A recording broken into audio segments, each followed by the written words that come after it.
ጌታ ይባረክ ናፍቃችሁ ከሆነ እኔ መልእክት አለኝ ከድምጾች ሁሉ በላይ የሆነ የወዳጅ ድምጽ የሚል የእግዚአብሔርን ድምጽ ልነግራችሁ ፊታችኋለሁኝ እስኪ የወዳጅ ድምጽ በሉ ወላሂ የወዳጅ ድምጽ ከሌሎች ድምጾች ይለያል የወዳጅ ድምጽ ከሌሎች ድምጾች ይለያል ሰሞኑን አንድ ቦታ ስናገር እንደዚህ ያልኳቸው እኔ ያደኩበት ቤት ላይ አንድ በጣም ታማኝ የሆነ ውሻ ነበረን ቤታችን እዚህ ኢትዮጵያ ውስጥ እንደተለመደው ማለት ነውና አባቴ ቤት እስኪመጣ ድረስ ውሻችን ከኔ ጋር ጊዜ ያጠፋል እና ይቅፍ አድርጎኛ አጠገቤ ይቀመጣል ይሰነብታል ሰላም ነው የኔ ውሻ ይመስላል የኔ እንስሳ ይመስላል የኔ ወዳጅ ይመስላል ድምጼን እቤት ውስጥ ካሉ ሰዎች መካከል የኔን የሚወደውም ይመስላል መሸት ሲል ያባቴ መኪና ክላክስ ስታደርግ እናንተ ከጎን የነበረው ውሻ የለም ያባቴን ድምጽ አይደለም የመኪናዋን ድምጽ ይለያል በመጣ ቁጥር የኔ አባት የሚመገበውን ነገር ይዞለት ይመጣል እኔ ካፉ መነጥቀው ይመስል ካጠገቤ ተነስቶ ውሻ ሽሮጥ አያዋል እና ይገርመኛል ለካ የለመደው የሚቀበለው ነገር ስላለ ወደ ትዛ ድምጽ ነው የሚሮጠው ወገኖቼ በልጅነት የጠራችሁ እስከ ዛሬ ያቆማችሁ የእግዚአብሔር ድምጽ ዛሬ ማታ ወደ ህይወታችሁ ይመጣል የመገባችሁ ያሻገራችሁ ዛሬ ድረስ ያደረሳችሁ ሰዎች ሲከዷችሁ ወደ እናንተ የመጣ የልጅነት የጥሪ ድምጽ ዛሬ ያገኛቸዋል እስኪ አንድ ሰው ጮክ ብሎ የወዳጄ ድምጽ ወደኔ ይመጣል በሉኝ ወገኖቼ እሱ ሲናገር ነገር ስለሚለወጥ ሌላ ነገር ከመንሰማ ስለዚህ ድምጽ እንድንሰማ አስቤ ፊታችሁ መጥቻለሁ ብዙ ድምጾች እናውቃለን ድሮ በእኛ ዘመን ድምጽ በጆሮ ነበር አሁን በእናንተ ዘመን ድምጽ በጣት ሁሉ መጥቷል ሳታናግሩት የሚናገር ብዙ ነገር አለ አይታችሁታል መንገዱ ያወራል ሳይኑ ያወራል እናንተ ደግሞ ቲክቶክ አትወዱም እንጂ ብትወዱ ኖሮ እሱም ያወራል ሳትጠይቁት ያወራል ድምጽን በድምጽ የሚሽር ሁከትን በሰላም የሚለውጥ የወዳጅ ድምጽ በጌታ በኢየሱስ ክርስቶስ ስም ዛሬ ወደ ልባችሁ ይመጣል እነኚህ የተባረኩ መንፈሳዊ ጆሮዎች ዛሬ ከወዳጃችን ብቻ የሚሰሙበት ምሽት ይሆናል የወዳጅ ድምጽ ብዙ ድምጽ ይታወቃል ብዙ ድምጽ ፍርድ ቤት ሄዶ የሚያክሰው ካለ አላውቅ ብዙ ጊዜ ፍርድ ቤት ያው ዳኛውን ማናግሩም ልክ ነኝ ነው ሄዳችሁ አታውቁ እሺ በፊልም እንዳያችሁት አናግሩም ዳኛው ነገር ግን የብዙዎች ልብ የሚቆመው ዳኛው ብያኔ ሊሰጡ በተዘጋጁ ጊዜ ነው በተለይ የተከሰሰ ሰው ምንም ሳያጣፋ የተከሰሰ ሰው ይብስበታል ሰጥ ነው የሚለው ክፍሉ ከዛ ዳኛው የሚመቱትን ነገር እንዲመተው የሚወስኑትን ውሳኔ ሲሰማ የሚሰማን ስሜት ልዩ ነው ዛሬ እግዚአብሔር ለአንዲት ነፍስ የሚናገርበት ምሽት ነው not guilty የሚልበት አንቺ ኃጢአት የለብሽም አንቺ ጻድቅ ነሽ አንቺ ነፃ ነሽ የምንሰማበት ምሽታችን ነው ድምጽ ወሳኝነት አለው ራሳችንን ስንመለከት ተፈጥሯችንን ስንመለከት እኛ ሼፕ የተደረግነው ወይም ደግሞ የተሰራ ነው በድምጽ ነው ሁኔታችንን ስንመለከተው የለመድነው ድምጽ ነው ያኖረን ድምጽ ነው የሚያስከትለን ድምጽ ነው ጠርቶ አሳያቸዋለሁ ከቅዱስ ቃል ላይ ማንነታችንን የቀየረው ስለዚህ በድምጽ የተፈጠርን ለድምጽ የተፈጠርን ሰዎች ስለሆንን ዝምታ አያምርብንም አሜን ነው ወይ ሰማይ ካልተናገረ ሰማይ በእኛ ላይ ካልተነፈሰ ሰማይ እኛ ህይወት ላይ ካልተናገረ የኛ ህይወት አስጊ ደረጃ ላይ ነው የሚደርሰው ተባርካችሁ እንደካን ሰማያት ተከፍተው የእግዚአብሔር ድምጽ ወደ ጆሮአችሁ ይምጣ ሰማያት ተከፍተው የእግዚአብሔር ድምጽ ወደ ህይወታችሁ ይምጣ እስኪ የእግዚአብሔር ድምጽ ይምጣ በሉ ልስማችሁ ካለዛ ድምጽ አይሆንም ግን አንድ ነገር አስቡ ድምጽ ምንጭ አለው ድምጽ ምን አለው ምንጭ አለው አሁን የሰማችሁት ያላችሁት ድምጽ ከኔ ሆድ በርግርግሪት አድርጎ በዚህ በጉሮሬ እየወጣ ያለ የቄሱ ድምጽ ነው ድምጽ ምንጭ አለው አንዳንድ ድምጽ ከባህል ይመጣል የሰሜን የአማራ የኦሮሞ ምናምን እንደ ፓስተር ነው ከሆነ የሐረሬ የበርበር ብሎ ይመጣል እንደ ፓስተር ይሄን ይኮነ ስለሌለም አንዳንዱ ከዛ ይመጣል አንዳንዱስ ከትላንትናችሁ ይመጣል ትላንትናችሁን የሚያስታውስ ድምጽ አለ እኔ መታሁት ዛሬ ማታ። አሜን ነው ወይ? በዛሬያችን ላይ ምንም ተስፋ የሌለው፣ በዛሬያችን ላይ ምንም አቅም የሌለው የትናንትናን ድምፅ በጌታ በኢየሱስ መታሁት። አንዳንዱ ድምፅ ትናንትና ኮንትን ነበርሽ ምን አገባ እላለሁ እኔ። መስቀል ላይ ሞቶልኝ ጻድቅ አሰኝቶኛል፣ አይመለከተኝም። ባህል ትናንትና ድምፅ። አንዳንዱ ድምፅ ደግሞ ይገርመኛል ፓስተር፣ ወዳጅ ይመስላል። ምን መሰለህ እኮ ሊያስረዳህ ይሞክራል፣ ግን ካለ በጌታ በኢየሱስም የፈረሰ ይሁን። አይመለከተኝም። እኔ መጀመሪያውን ውስጥ እኔ ማን ነኝ? ቤቴን የሰራ እግዚአብሔር፣ ህይወት የሰጠኝ እግዚአብሔር፣ ታሪክ የሰጠኝ እግዚአብሔር፣ ማንነት የሰጠኝ እግዚአብሔር። ስለዚህ ምን አላለሁ? አታስታውሰኝ ትናንትናዬን፣ አታስታውሰኝ ማንነቴን። ዛሬ አዲስ ማንነት በእኔ ላይ አለ። ማን ሰራው ብትለኝ በድምፅ የሰራው የእግዚአብሔር ልጅ ከኔ ጋር አለ።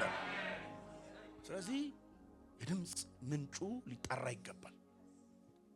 ድምፅ ምንጩ ሊጣራ ይገባል። አንዳንዱ ድምፅ ጎበዝ ነው የሚያስቀው የሚያስበው አለመብቃቴን ነው። አንተ እኮ ብቁ አይደለም ይላል። እኔ መቼ በቃው አልኩ? ብቁ የሆነው ኢየሱስ ውስጥ የገባ አልኩ እንጂ እኔ መቼ በቃው አልኩ? አሜን ነው ወይ?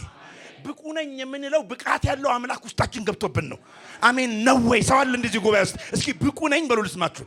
እንዴት ከተባልክስ ብቃት ያለው አምላክ አንተ ውስጥ ስላለ ብቁ የሆነ ማሳየት የሚችል ማሳየት። አብ ሲመለከት ኃጢአትን ማየት ስለማይችል ኃጢአት እንዳይታይ በአንተ ላይ መስቀል ላይ ሞቶ ደም አፍስሶ መታየት የሚችል ብቁ አምላክ አንተ ጋር አለ።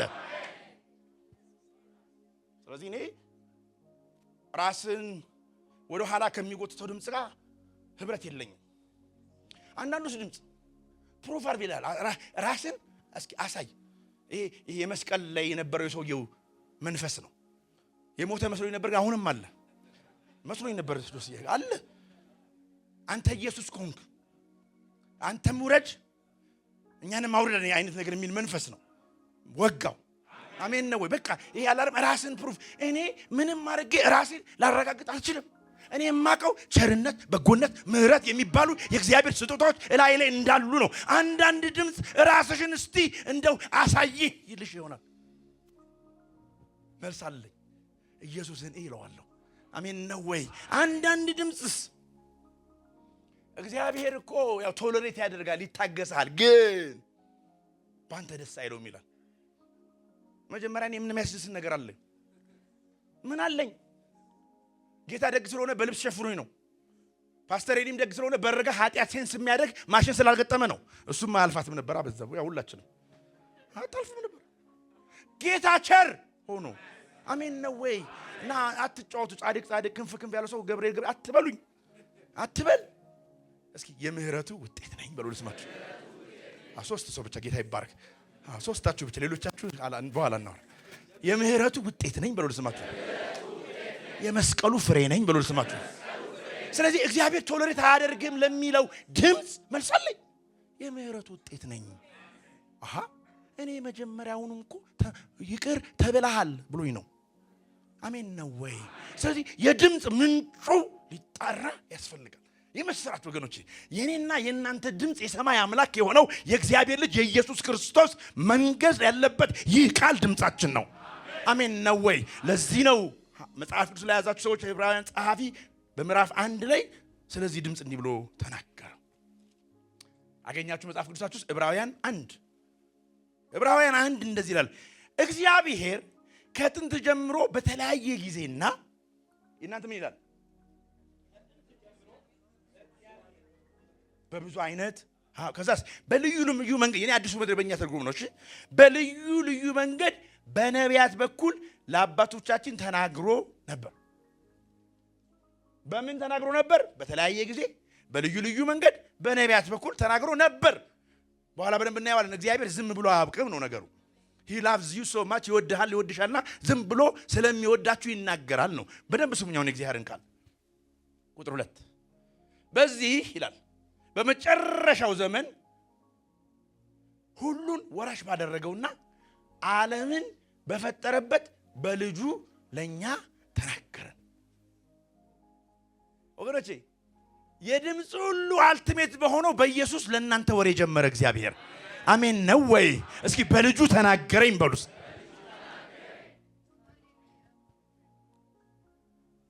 አንድ ኮሜንተሪ ሳጠና ምን እንደሚል ታውቃላችሁ? የድምጽ ሁሉ አልቲሜት፣ የድምጽ ሁሉ የበላይ ኢየሱስ ነው ይላል። አሜን ነው ወይ?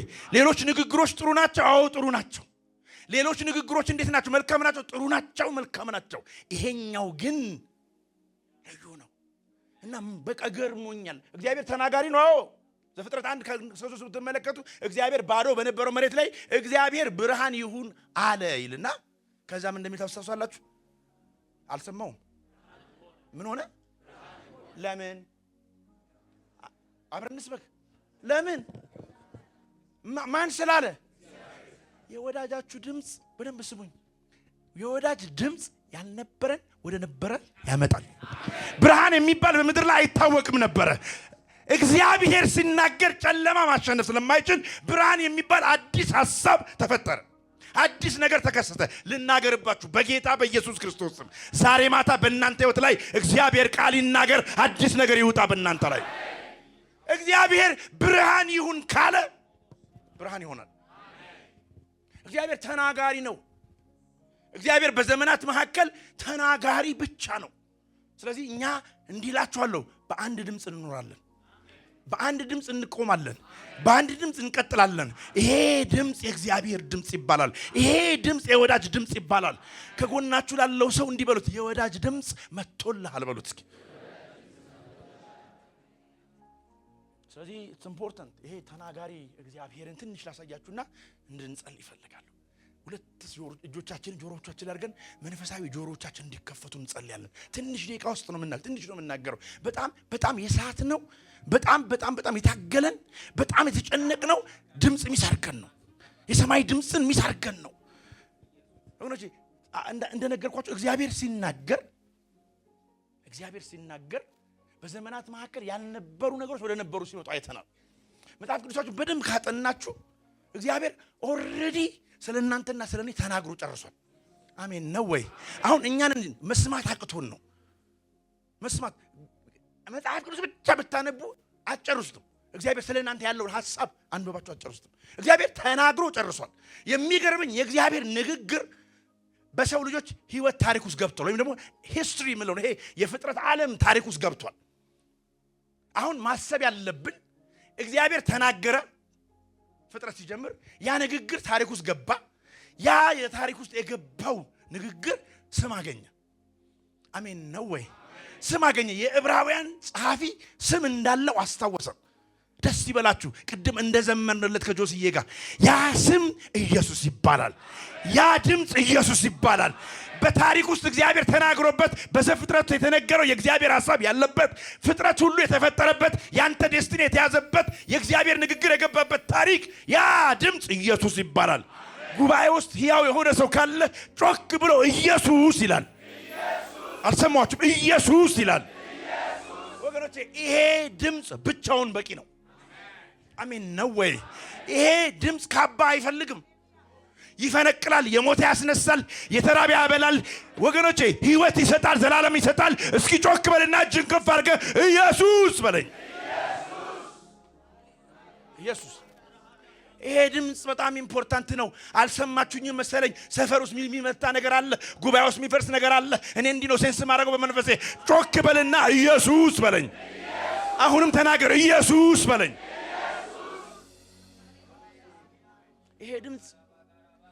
ይሄ ድምጽ በታሪክ ውስጥ ከገባባት ቀን ጀምሮ መሬት አረፈች። አንተ አረፍክ፣ እኔ አረፍኩ። አረፍን። አሁን አያችሁ፣ አረፍን። እኛ ጴንጤዎች መሬት ስለማይተ መሬት ስል በሰማያዊ ስፍራ በአብ ቀኝ ተቀመጥን። አሜን ነው ወይ? ወገኖቼ በመሬት የምታስቡ ከሆነ ልንተላለፍ ነው። አንዳንዱ ሰው የምን የት ጋር ነው ያለኝ ይመስለኛል ሳያችሁና፣ አረፍን። አሹ አረፍን።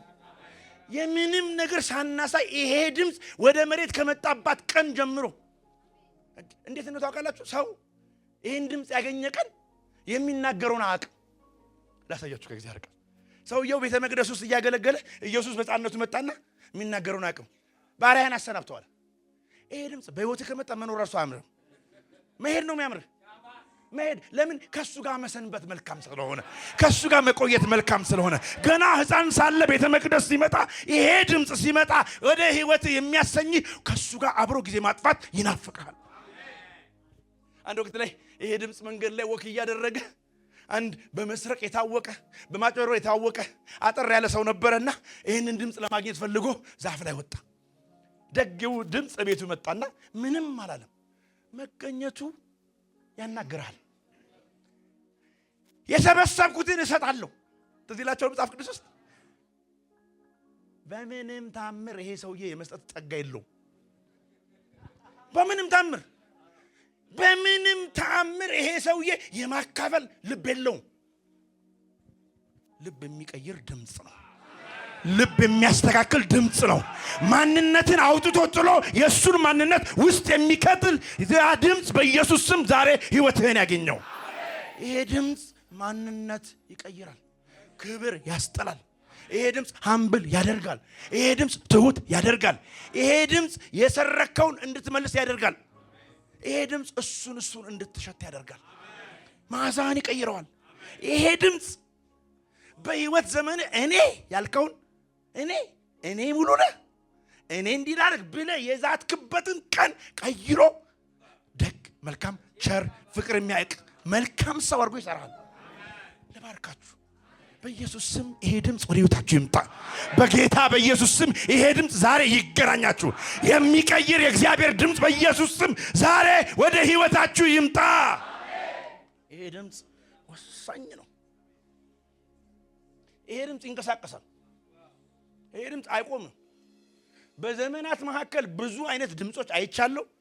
ወይ ሲቀይዛቸዋል ወይ ይሞታሉ። ኃይለኛ ነው ብላችሁ ተናግሮ ከጥቂት ዘመናት በኋላ ዜሮ ሲገባና ያለ ይሄ ድምጽ መጽሐፍ ሲናገር ኢብራሂም ጸሐፊ ሲናገር ከረጅም ጊዜ በፊት በብዙ ነገሮች ተናገረና አሁን ግን ዓለማትን በፈጠረበት ምን ማለት ነው ታውቃለህ? እናንተ ቫልዩዋችሁ እግዚአብሔር ዓለማትን በፈጠረበት በዛ ድምጽ ማውራት ነው። እናንተ አይገርምም? ለብዙዎች የተነገረበት ብዙዎች በርቀት ነው የሰሙት። ተመልከቱ፣ እግዚአብሔር በሙሴ ዘመን ይናገር ነበር። አዎ ይናገር ነበር፣ ግን ህዝቡ ይንቀጠቀጥ ነበር። እንኳን ህዝብ መሬት ትንቀጠቀጥ ነበር። ዛሬ ግን አንተ ተረጋግተህ ትቀመጣለህ። ድምጹ ውስጥ ተቀምጦ አንተ ራስህ አፍ ሆነ እንድትናገር አቅም ሆኗል። ሳያንቀጠቅጥ የገዛ ይሄ ድምጽ የወዳጅ ድምጽ ሆኖ ስለመጣልህ ነው። የወዳጅ ድምጽ ነው። ልስማችሁ እስኪ። የኔ የወዳጅ ድምጽ ነው በሉ እስኪ። እኔ ብዙ ድምጾች ሰምቼ አውቃለሁ። እንደዚህኛው ድምጽ ግን የሚመች የለም። ብዙ ሰዎች አይዞ ብለውኛ ያውቃሉ። ኢትዮጵያውያኖች አይጻፍም ግን ብለውኛ ያውቃሉ። ለሰከንድ ያጽናናል ግን ይሄዳል። ከዛ ሐዘን የሚያስረሳ የእግዚአብሔር ድምጽ፣ ችግር የሚያስነሳ የእግዚአብሔር ድምጽ፣ ወገኖች የሚያስቀጥል የእግዚአብሔር ድምጽ፣ ነገን የሚይዝ የእግዚአብሔር ድምጽ፣ አቅም የሚሰጥ እግዚአብሔር ድምጽ፣ የማይክድ የእግዚአብሔር ድምጽ፣ ይሄ የወዳጅ ድምጽ ይባላል። ዛሬ ምናልባት ምን ይሻለኛል ለምትል ነፍስ የወዳጅ ድምጽ እዚህ አለ። የሚሻለሽ ኢየሱስ ነው። አሜን ነው ወይ? ምናልባት ዛሬ ለምታለቅስ አንዲት ነፍስ ድምጽ አለ። ይሄ የሚያጽናና የአባታችን ድምጽ አለ። ረሃብ የሚገባው የእግዚአብሔር ድምጽ አለ። ችግር የሚገባው የእግዚአብሔር ድምጽ አለ። መሰቀል የሚገባው የእግዚአብሔር ድምጽ በዚህ አለ። የወዳጅ ድምጽ እዚህ አለ። ይሄ ድምጽ ከተናገረ ፍጥረት ዓለሙ የሚሰማው ድምጽ ነው። ይሄ ድምጽ አንድ አይቶ ብዙ መፍጠር የሚችል ድምጽ ነው። አብርሃምን አይቶ ዘር ያያል። እናንተ አንተን ዛሬ አይቶ ብዙ ነገር ያያል። ከዛ እና ይገርመኛል፣ እኛ ሾርት ሳይትድ ነን። እኔ አሁን እዚሁ ነው ማየው። በቃ እዚሁ አንተን እዚሁ ነው ማየው። ያገባችሁትን ልጆቻችሁን ነው ማየው። የጆሲ ልጆች ስለማውቅ እዛው ነው ማየው። ከዛ ያለውን ቀጥሎ ያለውን ትውልድ ማየት ግን አልችልም። ይሄ ድምጽ ግን ትውልድ ያያል። ከናንተ የሚወጣ ትውልድ ያያል። ከናንተ የሚቀጥል ነገር ያያል። በጌታ በኢየሱስ ክርስቶስ ስም እንዲህ እንደ ካህን እናገራለሁ። ይህ ድምጽ የሕይወታችሁ መሪ ይሆንላችሁ። ይህ ድምጽ የናንተ ቤት ጌታ ይሆንላችሁ። ይህ ድምጽ የናንተ ቤት መሪ ይሆንላችሁ። ይህ ድምጽ የሚያጽናናው የናንተ አባት ይሆንላችሁ። ወዳጄ በሉ ልስማችሁ እስኪ። ተናገረኝ በሉ እስኪ። ይሄ ድምጽ በጣም አስፈላጊ ድምጽ ነው። ይሄ ድምጽ በፍጥረት ዓለሙ ላይ በጣም አስፈላጊ ድምጽ ነው። ለዚህ ነው ዘማሪው በመዝሙር 29 ቁጥር 3 እስከ 9 የእግዚአብሔር ድምጽ በውኆች ላይ ነበር ይላል። ከዛ ሲቀጥል ቁጥር 4 ላይ የእግዚአብሔር ድምጽ ኃያል ነው ይላል። ከዛ ምን ይላል? የእግዚአብሔር ድምጽ ዝግባን ይሰብራል ይላል። የእግዚአብሔር ድምጽ ፓወርፉል ነው። የአምላካችን ድምጽ ፓወርፉል ነው። የሚገርመኝ ይሄ ዝግባን የሚሰብረው የእግዚአብሔር ድምጽ በልጁ በኢየሱስ ክርስቶስ ወደ እናንተ ቤት ሲመጣ የሚያቀና ድምጽ ሆኖ መጣ። አንተ ጉባኤ ውስጥ ይገባ፣ አንተ ጓዳ ውስጥ ይገባ። የወዳጅ ድምጽ አቤት እግዚአብሔር ወይ ይታየኛል። መንፈስ ቅዱስ ለኔ አይኖቼን ከፍቶ ይታየኛል። ዛሬ ማታ ብዙ ሰው ከዚህ ድምጽ ጋር ይገናኛል። ዛሬ ማታ በጌታ በኢየሱስ ክርስቶስ በጣም ብዙ ሰው በብዙ ነገር እስከ ዛሬ ተጽናንታችሁ ሊሆን ይችላል። ዛሬ ማታ ግን ይሄ ድምጽ ራሱ ዋናው ኢየሱስ የተሰኘው ድምጽ ራሱ በእናንተ ህይወት ላይ ይመጣ። ፋይናል የሆነው አውቶሪቲ ያለው ብዙ ጊዜ ስለኔ ቤተሰብ ነግራችኋለሁ። ሚራክል እኛ ቤት ሆኗል። እግዚአብሔር ታምራትን አድርጓል። አሁን ወንድም ልጄ ሰሞኑን ሙዚቃ እየተጫወተ ነው። አይስትም ቢት ኖታ እያነበበ ነው የሚጫወተው። እናንተ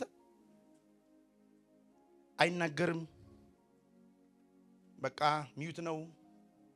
በቃ ዋጋ የለውም ብለው ነው የሰጡን ነው ያሉን። እነኛ ቻይናዎች ነው ያሉን። እኔ ግን በሻሎም ላይ ስላየሁት እግዚአብሔርን አምነዋለሁ። ይሄኛው ታምር የኛ ቤት ብቻ ታምር ነው። አንዳንዶች ምናልባት እንደኔ ልጆቻችሁ የማይናገሩ የተናገሩ ካሉት እናንተና እኔ እንመሳሰል ይሆናል። ያ ዩኒክ ድምጽ ነው። ሚራክልስ የሆነ ዩኒክ ድምጽ ነው። እኔ ግን ዛሬ ማታ የምናገረው ስለሱ አይደለም። እኔ ዛሬ ማታ የምናገረው ድምጽ ይሄኛውን ነው።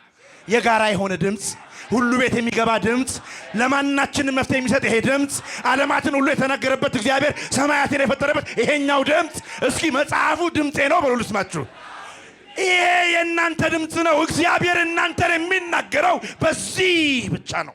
አየ ታምራት ጥሩ ናቸው፣ ግን ታምራት ለሁሉ ሰው አይሆንም። ለሁሉ አይሰጥ። ባህር ተከፍሎ ያውቃል። ሂድና ሞክር፣ ላይከፈል ይችላል።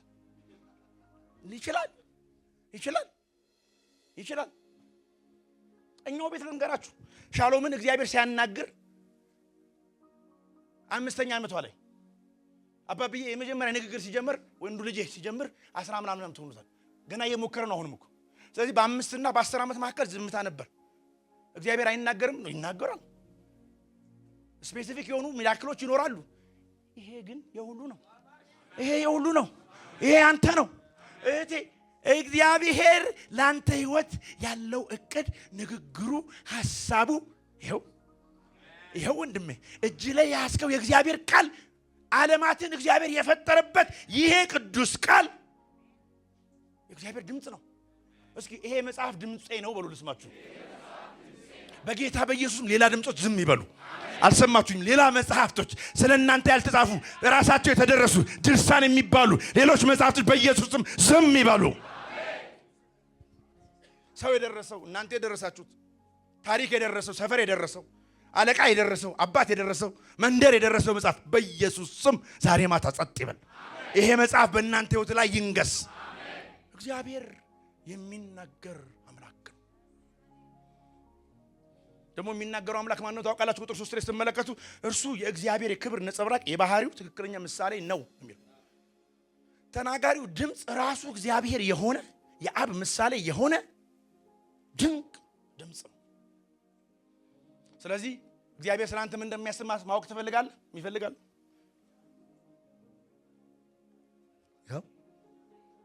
right here እግዚአብሔር በአንተ ህይወት ሊሰራና ሊያደርግ የፈለገው ነገር ማወቅ ትፈልጋለህ? 3 ሰው ይፈልጋል። የሚፈልጋል ይኸው ጽፎታል፣ ተናግሮታል። እግዚአብሔር ስለ ኃጢአተኞች ያለውን አመለካከት ማወቅ ትፈልጋለህ? ግልጥ አድርገህ ንብብ። ዋው አሜዚንግ ትላለህ። ራስ ሌላ ልብ ወለድ አልባል ይሄን ስታል አሜዚንግ ይልሃል። ራሱ እንግሊዘኛው ራሱ ቶሎ ይመጣል። ቶሎ why it's amazing it's amazing። አፋችንን ከፍተን እየተሳደብን መስቀል ላይ አብረን ተሰቅለን ከኢየሱስ ጋር ተሰቅለን እኛ ነው የሚወክሉት እነኛ በግራና በቀኝ ሆነን እስቲ ምንል ምላሰኞችን የሚያደርጉትን አያውቁምና ይቅር በላቸው። እኔ አዋንቺን ወገኖቼ አያውቁም ነበር የሚያደርጉትን በደንብ በፕላን በቅድ በዓላማ እንዴት አሳደን ያዘው እንዴት እንግደለው ብለው ያዙት። አያውቁም ወይ? በደንብ ኢትዮጵያዊነት አለባቸው፣ ኤርትራዊነት አለባቸው። በደንብ ነው የሚያውቁት፣ በደንብ ነው የሚያውቁት። ያውቃሉ። እኔን ቁጭ እናንተ መላእክቶች ይቅርታ፣ እኔን ቁጭ ቄሱን ቁጭ ከስራ መሰረታችን በእቅድ በዓላማ አሳደን ሉቃስ ወንጌል ምዕራፍ 23 ላይ ሄዳችሁ ተመልከቱት።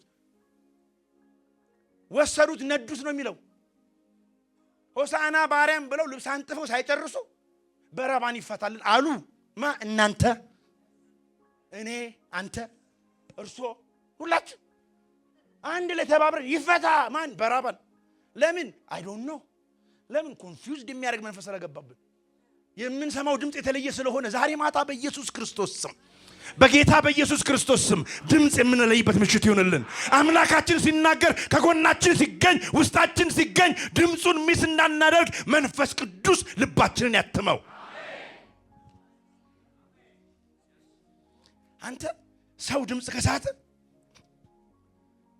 ከሳተ ሚስማር አይመልሰው። የተሰቀሉ ሰዎች እህቴ እጃቸው ላይ ሚስማር ነበር። ሚስማር መጥቶት ይሳደባል። ድምፅ ከሳተ ሚስማር አይደለም ድም ብትቸነክርበት ይሳደባል። ይገርመኛል። ከጎን የነበረ ሰውዬ ጌታ ሆይ በመንግስት ስትመጣ አስበኝ፣ ወገኖች በመንግስት ስትመጣ አስበኝ። ተናጋሪን ማወቅ ይፈልጋል። አሜን ነው ወይ ወገኖች? ከተናገረ በመንግስት አስበኝ ዛሬ ያረጋታል። በደንብ ስሙኝ። መልሱ ትዝ ይላችኋል። በመንግስት አስበኝ ሲል መልሱ ትዝ ይላችኋል። አላችሁ ጉባኤ ውስጥ ትዝ ይላችኋል። ምን አለ? በጌታ በኢየሱስም ተናገሩ። ምን አለ? ዛሬ እቤት ትሄዳለህ አለ መጽሐፉ። ምን አለ? ዛሬ ከኔ ጋራ በገነት ትሆናለህ። ሰውየው የጠየቀው መቼ ነው? በመንግስት ስትመጣ። ድምፅ የራቀውን ማቅረብ አቅም አለው። ድምፅ የራቀውን አጠገብ የማምጣት አቅም አለው። ድምፅ የረሳኸውን ማስታወስ አቅም አለው። ወገኖቼ የእግዚአብሔር ልጅ ኢየሱስ ያለው ዛሬ አለው። አንደኛ ዛሬ ማለት አለቀ ነገሩ፣ ማንም ሳይቀድምህ ማለት ነው ወንድሜ። ድምፅ ሲመጣ ማንም ሊቀድም አይችልም። ማንም። ወጊዎች አሉ፣ መንግስታት አሉ፣ ባለስልጣናት አሉ፣ ባላቀሞች አሉ፣ ጉልበተኞች አሉ። ኢየሱስ መጣና በድምፅ ዛሬ ከኔ ጋራ በገነት ትሆናለህ አለ። ድምፁ ምን እንዳደረገ ታውቃላችሁ? ባይዘው የወጣ ነው ከገነት ነው እናንተ ነው እኮ አባሮን እግዚአብሔርን ያባረረን አልብሶ ላስታውሳችሁ አልብሶ ያባረረን ጌታ ነው። እግዚአብሔር ራሱ ነው ያባረረን። በልተን ልክ ትዝ ይላል እንዴ? ኧረ ጻድቃን በልተን ተባረን ከክብር ጎለን የነበርነው ድምፅ መጣን። ኖ ተቀይሯል። አሁን አብረነን። ከተባረርክበት ተመልሰሃል፣ ወደ ገነት ገብተሃል። ገነት ምን አለ ብትለኝ ህልውና አለ። ገነት ምን አለ ብትለኝ ክብር አለ። ገነት ምን አለ ብትለኝ እግዚአብሔር ራሱ አለ። ልባርካችሁ፣ ሰማይ በህይወታችሁ ላይ ዛሬ ማታ በገነት ያኖርላችሁ። ዛሬ በገነት ትኖራለህ ማለት ሎኬሽን አይደለም። ዛሬ በገነት ትኖራለህ ማለት ፌሎሺፓችን ቀጥሏል ማለት ነው። አንተ ብቻህን ዋጋ ስለሌለ፣ አንተ ብቻህን ፋንክሽን ማድረግ ስለማትችል እኔ እናንተ አብረን የምንቀጥልበት ሪሌሽንሺፓችን ሪስቶር የሚያደርግበት ነው ማለት ነው። ድምፅ ከመጣ ሰዎች ከእግዚአብሔር ጋር ያላቸው መጣበቅ ይቀጥላል። እናንተ ምን እንደሆነ በደንብ ቢገባችሁ፣ ከተባረርን በኋላ የጠፋችሁ ስፍራ እስካሁን የት እንዳለች አትታወቅም። ኪሩብ ይጠብቋት ነበር ይባላል። የመጽሐፍ ቅዱስ አዋቂዎች ፈልገው የትኖች አላገኟትም። የማይገኝ ስፍራ ወተን ጉዳችን የፈላ ህዝቦች ነበር። ከታላቅ ምሕረቱ የተነሳና ፍቅሩ የተነሳ ይሄ ድምፅ ወደ ህይወታችን መጣ። የሆነ ቀን በወንጌል ማግኘት ወደ ህይወታችን መጣ። በሆነ ቀን እኛ ቤት መጣና የኔን ታሪክ ቀይሮ የእግዚአብሔር ልጅ አሰኘ። ዛሬ ከኔ ጋራ በገነት ትኖራለህ። እውነት እንነጋገርና አሁን የመሬት መንግስት ቢሆን የውጭ ሀገር የሩቅ ሀገር ከአፍሪካ የራቀ ይሁን ቢሆን ተሳድበሽ ዛሬ ከኔ ጋራ ቤተ መንግስት ሆኛለሽ ይላል። ዛሬ ከኔ ጋራ ቂሊንጦ ሆኛለሽ ነው የሚለው። That's what's happened. አታቅልሉት። የተደረገላችሁ ነገር አታቅልሉት። አብሯችሁ የተቀመጠው አብሯችሁ የሆነው የዘላለም አምላክ የሆነው እግዚአብሔር ነው። ይሄ ድምጽ ያደረገው ከነገስታት በላይ የሆንኩ እኔ ብቸኝነት የሚያምርብህን አንተን ከኔ ጋር አጣበቁ። ከዚህ በኋላ ማንም ላይ ለያችሁ ይሄ ድምጽ ከእግዚአብሔር ጋር አጣብቋችኋል። የወዳጅ ድምጽ አሜን ነው ወይ? እስኪ የወዳጅ ድምጽ በሉ። አልሰማችሁም? የወዳጅ ድምጽ በሉ። የወዳጅ ድምጽ ምልክት አብ ነው መጀመሪያ ያሳየን። ትዝ ይላችኋል? ሰማያት ተከፈቱ ይላል መጽሐፍ ሲናገር። ከዛ ድምጽ መጣ። ምን እንዳለ ታስታውሳላችሁ? በእርሱ ደስ የሚለኝ የምወደው አላችሁ። ከዛስ እርሱን ድምጽ ሲመጣ ማንነት ነው የሚቀይረው። የምወደው ልጄ ማለት የኢየሱስ ማንነት ነው። ከዛስ እርሱን ስሙት። በጣም ብዙዎቻችን እንድንሰማ እንፈልጋለን።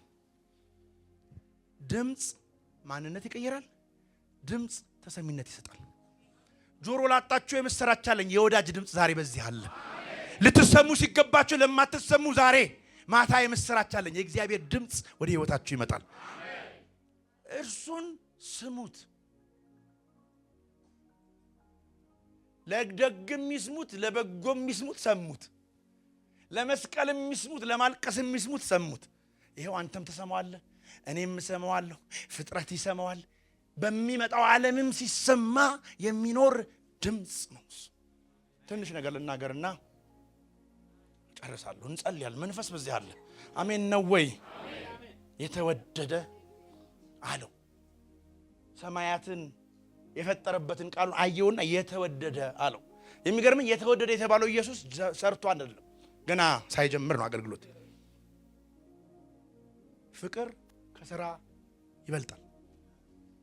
እግዚአብሔር ድምጽ ወደ እናንተ ቤት ያመጣው ሰርታችሁ ጨርሳችሁ አይደለም። ጌታ ተናግሮት የሚያክሰው አለ። ጌታ የጠራው የዳነ ሰው 3 ሰው አሜን ነው ወይ? የዳናችሁት ጻድቃን የሆናችሁ ቅር አይደለም፣ ኃጢአተኞች ሳለን ነው። ሁሉም ኃጢአትን ሰርተዋል የእግዚአብሔርም ክብር ጎሏቸዋል ተብሎ ማንነታችን ኃጢአተኛ በነበረበት ዘመን እንዲሁ ወደደ፣ እንዲሁ መጣ ወደኛ ቤት። የሚገርመኝ የምወደው ልጄ የሚለው ስያሜ ኤክስቴንሽን አለው ወይም ደግሞ መቀጠያ አለው። ኢየሱስ ይሄንን ከተባለ እኛን መጣና ሮሜ 1:7 ላይ በእግዚአብሔር የተወደዳችሁ ቅዱሳን አለ። አያችሁ? የምወደው ልጄ የሚለው ኢየሱስን የሰጠው ማንነት ይሄው ድምጽ እናንተን የተወደዳችሁ ብሎ የተወደዳችሁ የመሆናችሁን ማንነት ሰጥቷችኋል። ከጎናችሁ ያለው ሰው አይኔን ያያያችሁ አንተ የተወደድክ ነህ በሉልኝ። ወይም አንቺ አይ አልነገረም እንደውም በደንብ ይቅና ነገር እኔ በሉት። የተወደድኩ ነኝ በቃ ይውጣል። እኔ በሉት። ሚጮህ ኮኔ ጮህ እኔ በሉት። ስማችሁ የተወደድኩ ነኝ። ማቅልህ ነገር እኔ የተወደድኩ ነኝ። እኔ ማቅልሽ ነገር የለም። መጽሐፉ እንደሚለው የተወደድኩ ነኝ። ተወደድኩ ነኝ። በሰማይ አምላክ የተወደድኩ ነኝ። በመስቀሉ ጌታ የተወደድኩ ነኝ። ዓለምም ሰይጣንም ጋሽንትና መትየንትናም አያንቱም ምናምን እንደሚሉኝ አይደለም። እኔ ሰማይ እንደሚለኝ ነኝ። መጽሐፍ የሚለው እንደተወደዱ ልጆች ይላል ኤፌሶን። እንደማን የተወደደ አለ እዚህ ውስጥ? 3 ሰው የተወደደ ካለ ስራ የተወደደ ካለ ክብር ለጌታ ያመጣል።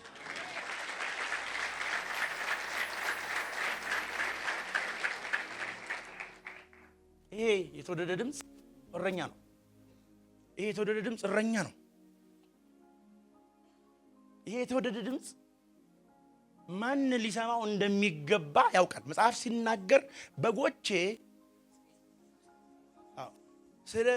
ስለመጣ ድምጹ ሁሉ ሰው አይሰማው። ቢሰማው አይሰቅሉም ነበር። አንተ ግን ትሰማለህ። አንተ የእግዚአብሔር በግና፣ አንቺ የእግዚአብሔር በግ፣ አንተ በጎቼ ድምጼን።